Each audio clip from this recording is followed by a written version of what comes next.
Hi, everyone. Thanks again for joining us for another episode of the Daily BizLink. Today, we are featuring Jane Cebrynski, and we're talking about seasons of life and introducing some tools for change. So Jane, thanks for being here. Thanks so much, Lindsay. So before we talk about seasons, give me a 10 moment. Well, today is April Fool's Day. So I don't want anybody thinking that, this is an April Fool's joke, because what we're sharing today is actually real and will actually help you. So no joking when it comes to this stuff. But my 10 moment is, trying to find lighthearted, fun moments.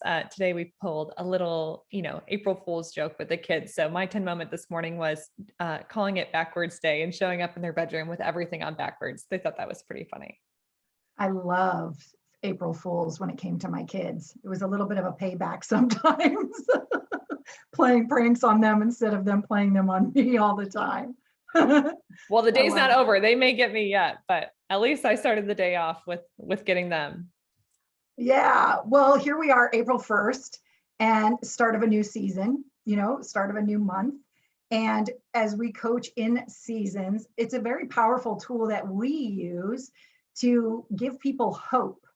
And, we talk a lot about the language of sports. And so if you think about sports takes place in a season. We're in a playoff season right now with March Madness.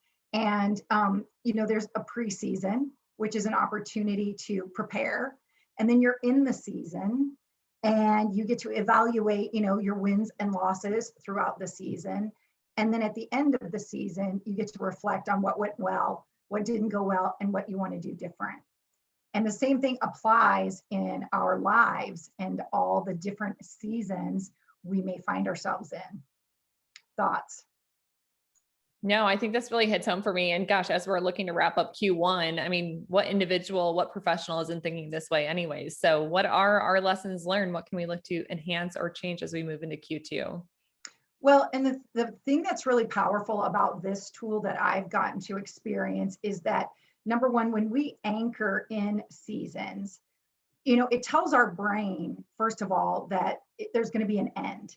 So, every season has a beginning, a middle, and an end.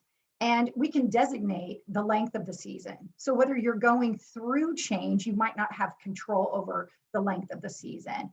And if you're going for change, you can designate the length. And that kind of tricks the brain into saying, okay, I can do anything for 4 weeks, or I can work on this change for the next 30 days. And so it can be really, really powerful in giving you hope that change can happen. But I have found that for a lot of people, especially if you're going through a transition, labeling your seasons just in and of itself starts to give you perspective around it. So you might be in a season of exploration. You might be in a season of saving. Right now, of course, we're in tax season. We know there's an end to it. And so seasons can be really powerful to anchor in when you're going through change or when you're going for change. So Jane, what would be your challenge of the week? Well, I would suggest that everybody take a look at your life, because a season can be a day, it can be a project, it can be a week, it can be anything that you identify. You might be coming in to a really busy season in your career or in your life. And, what do you need to do to prepare for that season? So I would just encourage everyone to take a look at all the different seasons that they find themselves in their life right now, and ask yourself, okay, what's the length of this season, if you know it? And if you don't, that's okay. Just call it a season. And then ask yourself the question, how will I know I'm winning? What do I want to see happen during this season that will make me feel like I'm winning? All right. Well, those sounds like some great winning strategies for everybody to continue to think through. So Jane, as always, thanks so much for joining us. Thanks so much for having me, Lindsay. Have a great day.